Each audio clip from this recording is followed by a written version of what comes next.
대화를 하는데 그때 본인 스스로 수행을 해야지라고 하는 생각도 전혀 없었고 그냥 대화를 하고 있었고, 그런데 대화의 그 모든 과정들을 떨어져서 지켜보고 있었다라고 하셨습니다.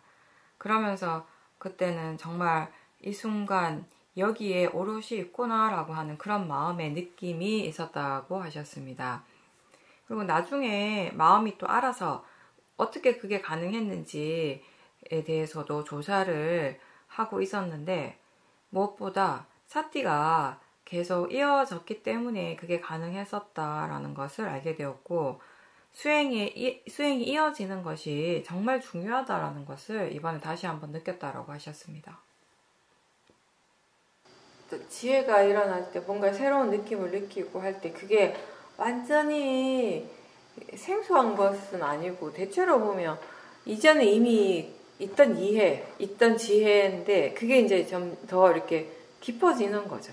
이제 그런 것들을 이제 반복하게 되는 건데, 이번에 대화를 하는데 수행해야지라고 하는 그런 마음이 전혀 없었는데, 그럼에도 불구하고 마음이 수행을 잘 했다라는 거예요. 그죠?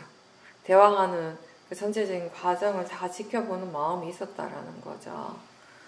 네, 그러면서 오롯이 지금 이 순간에 여기에 있다는 그 느낌을 가지게 됐다라고 하셨는데요. 우리가 이제 예전에는 수행에 대한 얘기를 할 때 자주 말하는 것 중에 하나가 이제 마음의 방향성을 좀 주라고 하는 거. 그 방향성은 다른 게 아니라 수행하려고 하는 쪽의 방향성, 수행하고자 하는 방향성을 얘기를 하는 것이에요. 왜 그렇게 했냐면 마음이 수행하지 않은 쪽으로 에너지가 더 강하니까. 수행하고자 하는 마음도 분명히 있지만 그 반대쪽의 마음의 에너지가 더 강했기 때문에 좀 더 의도적으로 해주는 거예요.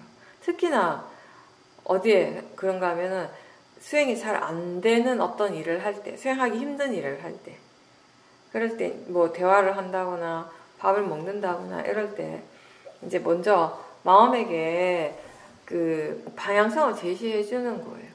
그냥 밥만 먹는 것이 아니라, 아니면 대화의 내용에만 집중하는 것이 아니라 알아차림이 함께 있어야 한다라고 하는 거. 그러니까 어떻게 보면 이거는 마음의 방향성을 주는 것이면서 자기 자신에 대한 다짐인 거죠. 스스로 약속을 하는 거예요. 이미 이렇게 하는 것 자체가 나라고 하는 것이 개입이 되어 있는 거긴 하죠. 내가 하는 노력이 이제 들어가 있는 것이죠. 근데 이제 그게 필요하니까. 그게 없으면은 마음이 이게 사띠를 금방 놓치게 되니까. 그렇게 스스로 이렇게 결심을 함으로 해서 뭔가 또 노력을 하게 되는 것이에요. 그러면 이게 수행하는 동안에, 대화하는 동안에 계속 알아차림을 하려면 어떻게 해야 되지? 라고 또 마음에 생각을 하게 될 것이고. 그럼 이제 사람들, 수행자마다 각자 자기 자신에게 유리한 또 수행의 방법이 있을 것이고요. 그걸 선택해서 하면 되는 거고. 그렇게 이제 하면서 점점 수행의 힘이 이제 생겨나는 것이죠.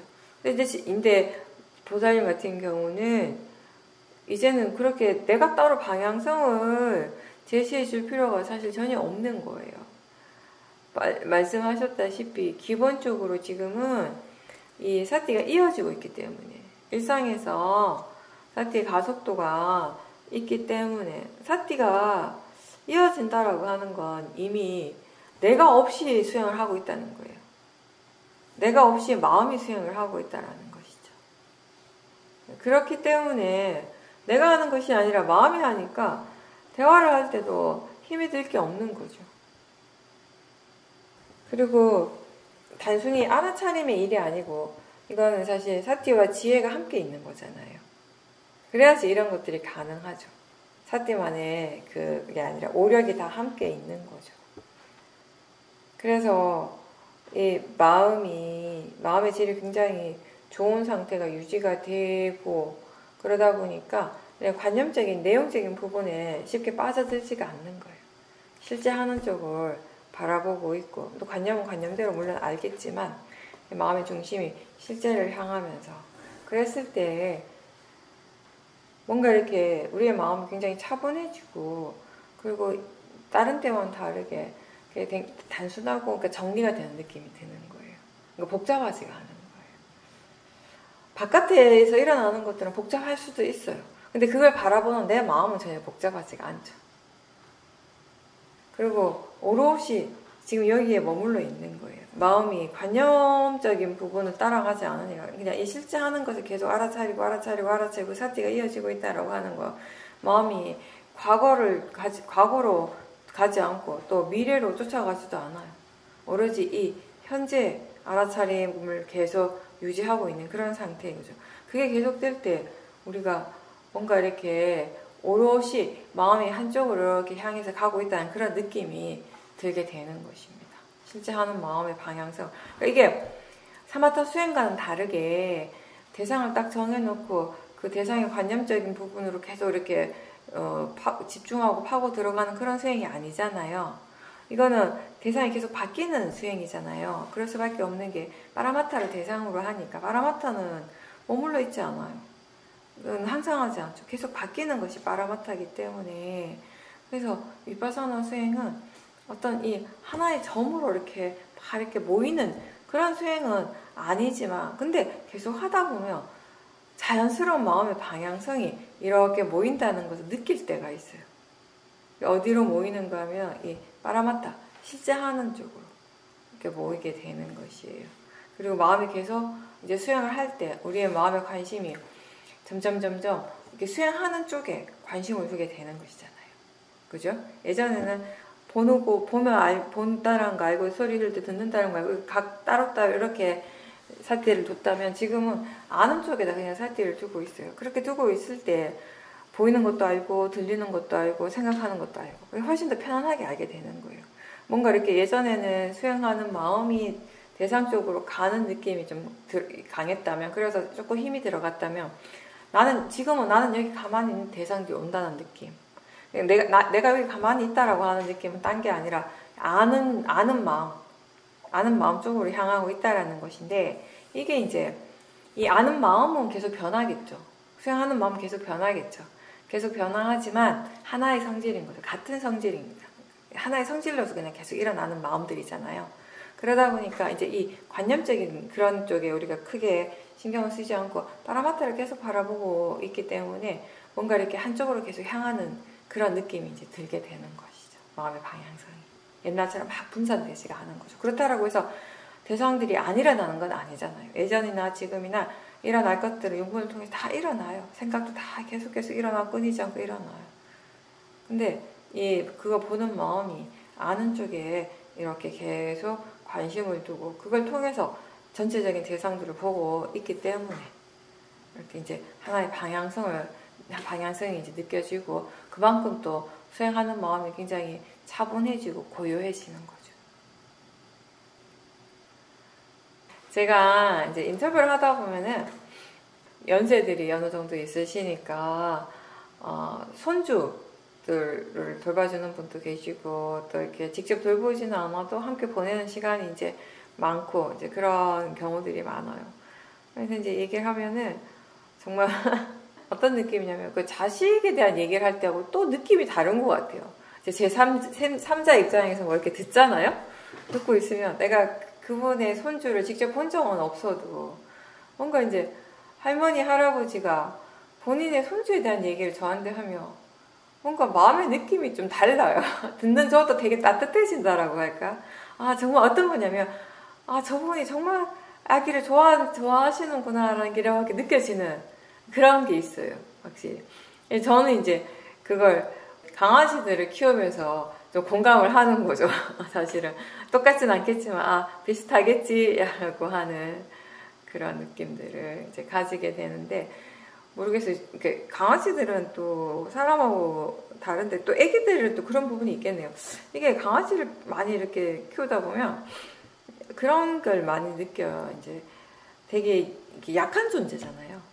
그러니까 내가 보호해줘야 된다라는 그런 것 때문에 더 이렇게 마음을 많이 쓰는 것 같아요. 저희가 이렇게 제 마음을 이렇게 보면 나보다 훨씬 약한 존재고 잘못될 확률이 되게 많은 그런 존재들이기 때문에 신경을 자꾸 쓰게 되는 것 같아요. 애기들 키울 때는 그런 느낌도 확실히 있을 것 같긴 한데 저는 잘 모르지만 그렇게 그런 얘기들을 이렇게 한 번씩 이렇게 나누다 배우다 보면 이제 안 그런 분들은 안 그런데 수영 잘하시는 분들은 잘하시는데 꽤 수영을 능숙하게 하시는 분들 가운데서도 손주들하고 있을 때 완전 무방비 상태가 되는 그런 경우들이 이제 종종 있는 것 같아요. 그러니까 본인도 그렇게 얘기하세요. 그러니까 이거 봐야 되는 거 알겠는데 잘 안 보게 된다고. 완전 까맣게 잊어버린다고.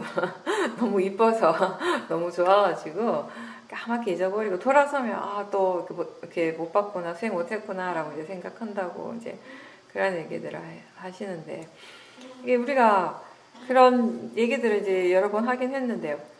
내가 그렇게 친하지 않은 사람, 잘 모르는 사람하고 있을 때보다, 그러니까 정말 친한 사람, 내가 편안한 사람, 가족들하고 있을 때 번뇌가 더 자주 일어나죠. 그리고 또 더 강도가 강한 것 같아요. 강하게 일어나요. 굉장히 강하게. 이게 아주 그게 그동안 삶을 함께 살아오면서 굉장히 가속도가 붙어온 것 같아요. 번뇌가. 내가 뭔가 이렇게 기대하고 바라는 것이 있을 때와 그런 기대가 전혀 없을 때 우리는 굉장히 다른 마음들을 경험하게 되거든요. 인간관계에서도 중요한 것 중에 하나는 상대에 대한 어떤 그런 집착이 있느냐 없느냐 그건 것 같아요. 그게 굉장히 중요한 것 같아요. 인간관계에서. 그죠? 제가 저번 법회 때도 그런 얘기 한 것 같은데 수행한다고 수행자라고 해서 사랑이 없는 사람이 아니잖아요. 그죠? 누구보다 더 사랑을 할 수 있어야 돼요. 우리는 수행자는. 그 메타의 마음이 사랑이잖아요. 자비의 마음이, 그 연민심 이런 것들이 다 함께 기뻐하고 함께 슬퍼하고 다 사랑의 마음이죠. 근데 그러니까 누구보다 더 사랑할 수 있는 사람이에요. 사랑의 힘이 강한 사람이에요. 근데 다만 그 사랑의 그 밑에 집착이 없는 거죠. 그게 다른 거죠. 집착 대신에 지혜가 있는 거죠. 근데 보통의 인간관계에서는 집착이 있는 거죠. 이제 사랑할 때, 네. 자식을 사랑할 때, 뭐 이성간의 사랑만을 얘기를 하는 것이 아니라 모든 인간관계에 아니면 뭐 다른 존재를 사랑하는 마음에.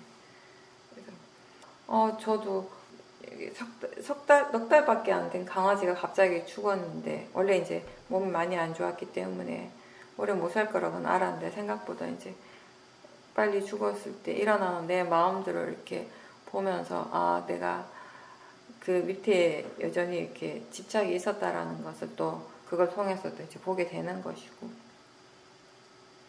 가까운 사람들과 가족에게는 원하는 것 그리고 집착이 있기 때문에 사실 그들로부터 내가 고통스러워지는 것 같아요. 정말 그 존재들 때문에, 그 사람들 때문에 내가 너무 행복하기도 하지만 우린 또 그렇게 생각을 하죠. 그 존재 때문에, 그 사람들 때문에 내가 너무 힘들고 괴로울 수도 있는 거죠. 제가 그러잖아요. 좋아하기 때문에 싫어하는 마음이 생기는 거. 이게 손바닥과 손등처럼 항상 양면 다 가지고 있는 것이라고. 집착하기 때문에 도사가 일어나게 되는 것이죠. 너무 사랑스러워서 오로지 이 사랑이 충만한데 그것 또한 번뇌고 두카라는 것을 우리가 인지하지 못하는 경우도 많죠.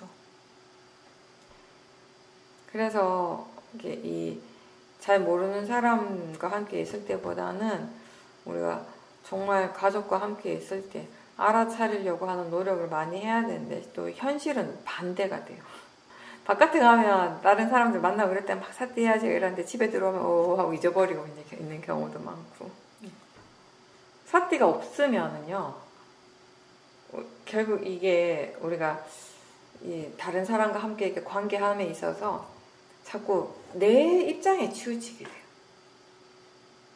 그러니까 내가 원하는 것 이런 것에 집중하게 되는 것이고, 그죠?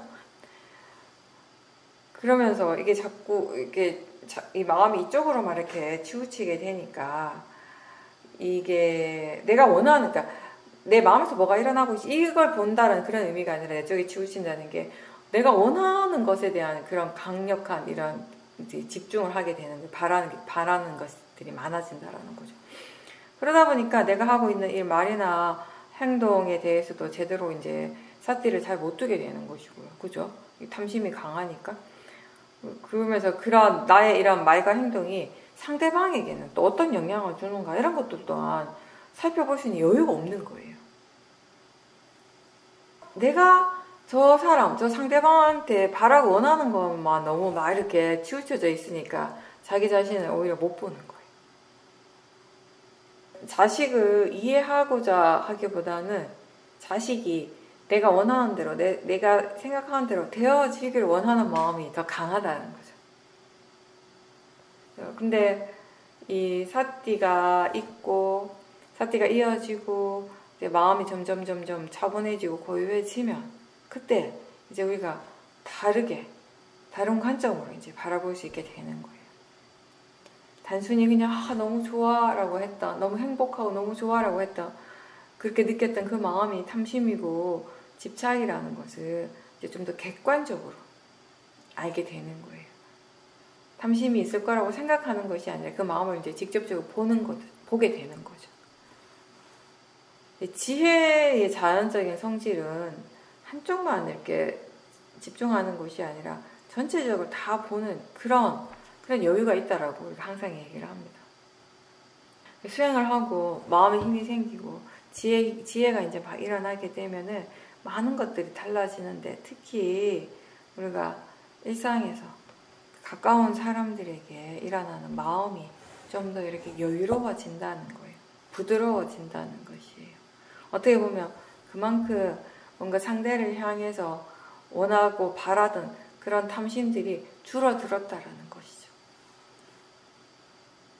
그래서 상대방이 달라지지 않더라도 내 마음의 그 견해, 내 마음의 질이 달라졌기 때문에 이런 관계적인 부분에서도 이제 바뀌게 되는 것이에요. 자식이나 아니면 손주들을 볼 때, 직접 볼 때나 아니면 생각을 할 때마다 항상 그때 마음의 느낌을 알아차리고, 또 동시에 내 마음에서 어떤 바람이나 원하는 것, 기대치가 강하게 일어나고 있지 않은지 그런 것들도 이제 직접 알아차림해야 되는 것이고, 그때 그 마음의 기본적인 견해, 그 가족들과 함께 있을 때, 정말 내가 사랑하는 존재와 함께 있을 때 그때 마음의 견해는 어떤지, 생각은 어떻게 일어나는지 이런 것들을 최대한 이제 알도록 노력을 하는 것이죠.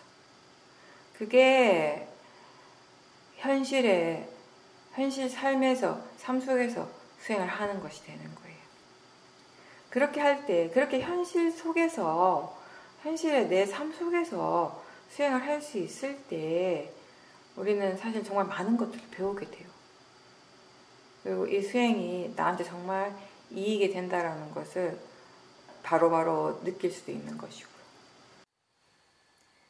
마음을 내 안에 두고자 노력했는데 이 마음이 바깥 대상을 완전히 빠져버린 일이 있었다라고 하셨습니다. 한 번은 유튜브를 통해서 금강경 법문을 듣고 있었는데, 그 내용을 잘 듣기 위해서 굉장히 열심히 애를 쓰다 보니까 어느 사이에 수행을 완전히 다 놓쳐버린 적이 있었고, 또 한 번은 인문학 관련 유튜브를 듣다가 그 내용이 내가 전혀 모르는 새로운 것이다 보니까 마음이 거기에 굉장히 흥미를 느끼고 그쪽으로 훅 가버려서 마음의 질이 떨어진 적이 있다고 하셨습니다. 수행을 해야 한다는 것은 알지만 또 동시에 예전에 내가 좋아했던 것들을 여전히 좋아하고 있는 그 마음도 많이 남아있다고 하셨습니다. 그래서 내가 좋아하는 그 분야에 대해서 뭔가 새로운 것을 알아갈 때도 대상에만 너무 훅 빠지지 않고 사띠가 함께 있으면 좋겠는데 그건 아직 잘 안 된다고 하셨고요.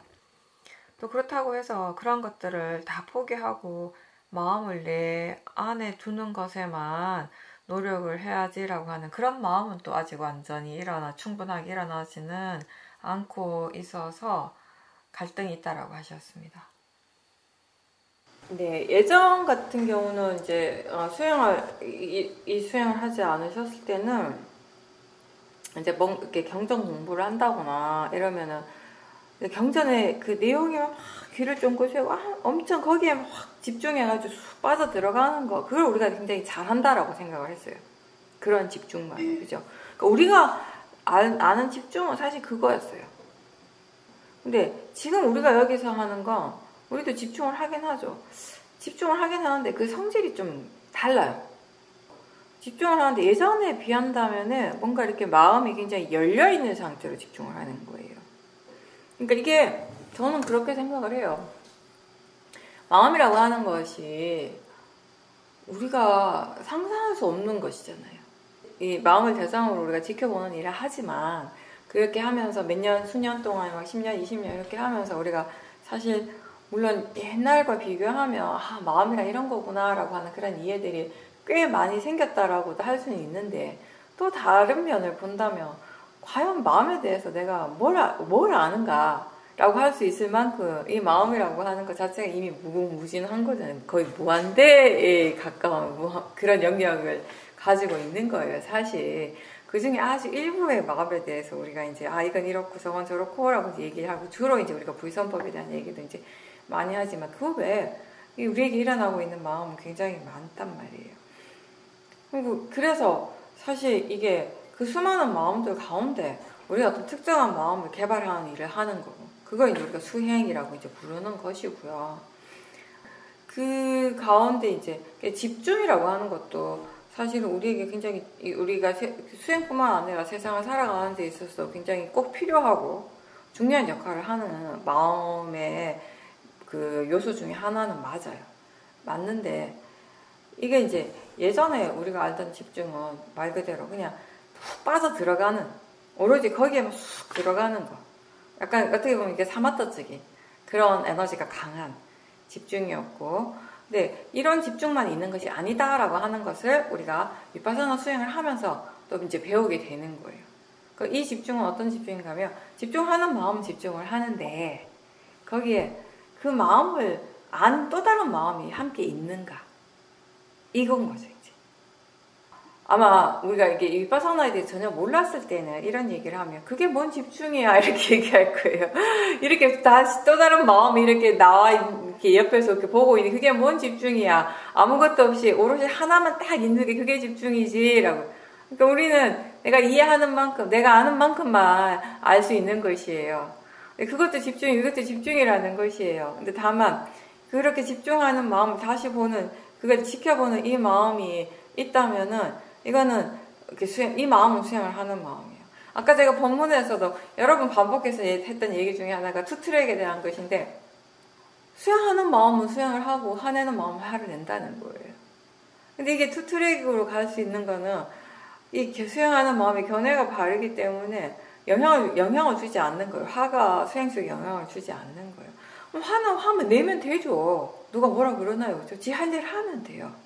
생각은 생각하면 돼요. 아무도 뭐라 안 해요. 그냥 지 할 일 하면 돼요. 다만 우리는 수행자예요. 수행자는 어떤 노력을 해야 되는가, 여기에 알아차림, 사티가 있도록 노력하는 사람인 거죠. 그러니까 집중의 부분도 마찬가지예요. 그렇게 보살님 말씀하신 대로 이게 왜 쉽지 않냐면, 이렇게 오랫동안 우리는 하나의 집중만 알아왔기 때문에, 아무것도 없이 오로지 몰입하는 그 집중만 알아왔기 때문에 마음이 집중이라고 하면 거기에 이미 익숙해져 있는 것이에요. 그렇게 해야 되는 것이 잘하는 것이라고 오랫동안 믿어왔기 때문에 이게 좀 힘든 거예요. 마음이 이렇게 확 달라지는 것이. 근데 또 재밌는 건 뭐냐면, 잘 생각해보면요, 그렇게 집중을 강하게 할 때도 오롯이 거기에만 집중을 했는가라고 물어본다면 아니에요. 그렇게 집중한다라고 우리가 착각을 하는 경우가 대부분이었지. 사실상 나는 오롯이 집중을 하고 있다라고 느끼는 그때도 마음은 다른 생각도 이미 하고 있었고요. 다른 대상들에 대한 관심도 여기저기 가고 있었어요. 근데 그걸 몰랐던 거죠. 근데 이제 지금은 알아차림 하면서 우리가 그런 것들에 대해서 좀 더 분명하게 알게 된 거예요. 나름 집중한다라고 하고 있는 그 상황에서도 마음이 오롯이 하나의 대상에 정말 거기에만 집중하는 건 정말 이게 쉬운 일이 아니거든요. 이 집중하는 마음은 집중을 하고 그렇게 하고 있는 이 마음을 알아차림을 하는 것이 쉽지 않기 때문에 계속 이제 연습이 필요한데, 그 과정에서 우리가 적당히 이 무게 중심을 나눌 수 있어야 돼요. 무슨 말인가 하면, 나한테 가장 중요한 게 뭔가라고 했을 때, 나는 수행이야. 이 금강경도 너무 좋은 경전이고 니까야도 다 너무 좋아요. 너무 좋은데, 그럼 내가 왜 이 금강경을 읽고 금강경을 공부를 하고 이 니까야도 이렇게 열심히 읽는가라고 했을 때, 바르게 수행을 하기 위해서. 그리고 내가 지금 이렇게 열심히 수행을 하고 있고, 이 수행을 통해서 얻어진 마음의 이해가 정말 부처님이 말씀하신 것과 일치하는가? 나는 지금 바르게 가고 있는가? 수행자로서. 그런 것들을 확인을 하고요. 그리고 또 그런 이 부처님의 말씀을 우리가 읽으면서 또 그 자체가 또 수행을 하는데 바로바로 또 도움이 되거든요. 그런 여러 가지 이제 요인들이 있는 거죠. 그래서 이게 보면은 불교에서는 제일 중요한 게 저는 그거라고 생각을 해요. 무엇을 하든지 간에 자기 자신을 놓치지 않는 거. 저는 그거라고 생각을 하거든요. 뭘 하든지 간에 나를 놓치지 않. 그러니까 제가 표현은 나라고 표현을 했지만, 결국 이게 우리가 아는 관념적인 나는 아닌 거죠. 그죠? 근데 나를 놓치지 않는 것이 굉장히 이게 핵심적인 것이고 중요한 것인데, 그러면 옛날에 내가 뭔가 이렇게 불교 교학에 대해서 공부를 배우고 경전 공부하는 곳에 들어가서 공부를 하고 이럴 때, 내가 그때 그 경전을 공부하고 있을 때 과연 나를 지키고 있었는가? 나를 지키면서 경전을 읽고 공부를 했는가? 아니면 나를 놓쳤는가? 를 생각해 볼 수 있는 거죠. 지금 우리가 하는 노력은 나를 놓치지 않으려고 하는 노력이라고 저는 생각을 해요. 그게 경전을 읽을 때 더더욱 더 그렇게 돼야 되는 거죠, 사실상. 아까 좀 전에 제가 가족들과 함께 있을 때 너무 사랑하는 가족 손주와 이렇게 너무 이쁜, 그냥 정말 눈에 넣어도 안 아픈 그 손주와 함께 있을 때 나를 놓치지 않는가? 이게 핵심인 거예요. 그래서 연습이 많이 필요한데, 이제 보살님 같은 경우는 무엇이 중요하고 뭐가 핵심인가를 알고는 계시잖아요. 근데 이제 그게 바로바로 적용이 될 때도 있고 안 될 때가 있어서 그런 것이지, 항상 안 된다고 해서 항상 안 되는 것은 아니고, 될 때는 또 잘 되고 또 안 될 때는 또 안 되고 그렇게 하는 건데, 이제 금강경을 읽을 때도 또 다른 사람이 강의하는 걸 들으면 재밌어요. 사실 저도 금강경 경전 되게 좋아하거든요. 제가 제일 좋아하는 대승경전이 금강경인데 너무 재밌어가지고. 왜 재밌냐면, 읽으면 읽을수록 우리가 수행을 하고 수행을 통해서 이해하는 것들과 너무 이렇게 같은 거니까, 그리고 그 이해가 점점 이렇게 깊어질수록 그 재미가 있는 거예요. 저는 금강경 되게 좋아하거든요. 여러 스님들이 한 해설책들을 또 따로 읽어보기도 하고, 이 대승 쪽에 해석이 강한 분들과 또 이 초기 불교의 지식을 가지고서 이 산스크리트를 바로 이렇게 한문 번역이 아니라 이쪽을 바로 번역하시는 분의 책을 읽을 때 또 느낌이 완전 다르거든요. 근데 이제 어쨌든 그런 것들, 뭐 책을 읽든지 아니면 강의를 들을 때에도 정말 중요한 것은 나를 놓치고 그 안에 내가 완전히 매몰되어 버리는 것이 아니라는 거예요. 그렇게 듣고 있는 나를 지키고 있어야 돼요. 보고 있는 나를 지키고 있어야 된다는 거예요. 그게 나한테는 가장 중요하다는, 그게 가장 핵심이라는 거. 그거를 기억하시면 될 것 같아요. 무엇을 하든지 간에. 뭐 중간에 또 놓치지만 또 다시 찾고, 또 중간에 놓칠 때가 있지만 또 다시 찾아가고 또 다시 찾아가고, 그렇게 하는 과정이 수행이니까요. 그게 다니까, 그죠? 항상 잘하면 우리 못하러 일주일에 맨날 이렇게 토요일에 법회하고 막 인터뷰하고 하겠어요, 그죠? 이런 거 할 필요가 없죠. 항상 잘하면. 잘 안 되니까 서로의 경험에 대해서 얘기하고, 왜 안 되는가에 대해서도 나 혼자도 생각을 해보지만 또 함께 이렇게 터놓고 얘기하면서 내가 미처 보지 못했던, 생각하지 못했던 부분들을 또 깨치게 되는 거고, 그게 나만의 문제가 아니고 나만의 또 그게 아니고 영역이 아니고 다른 사람들에게 다 이제 똑같이 적용이 될 수 있는 그런 이야기고, 그런 이제 마음에 관한 것이니까 또 함께 얘기를 하는 것이고요. 경전에 대한 건 그런 거고, 두 번째 것은 좀 성질이 다른 것 같아요. 두 번째는 보살님이 정말 좋아해서 이거 정말 이렇게 옛날부터 보살님이 성향상 예술적인 부분, 인문학적인 거 굉장히 관심 있는 부분이기 때문에 그렇죠. 이제 그럴 때는 더 이렇게 수행하고자 하는 마음의 의도를 더 많이 내셔야 돼요. 근데 그렇게 하면 또 이게 재미가 없을 것 같은 거죠. 이게 딜레마인 거죠. 근데 보살님은 수행에 대한 이해가 충분히 깊으시니까 저는 뭐 이렇게 하세요 저렇게 하세요라기보다는 그냥 이 말씀만 드리고 싶어요. 나한테 정말 중요한 것이 무엇인가, 그것만 생각하시면 된다고 저는 생각합니다. 그게 정말 중요하다고 이해를 하는 것도 다른 부분이거든요. 정말 중요한 것을 중요하다고 이해했을 때는 이쪽을 절대 안 놓죠. 어떤 상황에서든지. 왜냐하면 한번 그 상식적으로 생각해 보세요. 이게 세상에 그 어떤 것보다도 정말 중요한 거야 라는 걸 이미 알고 있는데 그걸 내가 왜 놓겠어요? 너무 중요하고 이것보다 더 중요한 것은 없으니까 그게 다른 것과 함께는 할 수 있지만 이걸 완전히 놓지도 않는 거죠. 다시 얘기하면 아까 제가 표현한 것처럼 나를 완전히 놓지는 않는다라는 거예요. 그거와 같은 의미인 거죠. 그럼 오늘 여기까지 하고 마치겠습니다. 수고하셨습니다.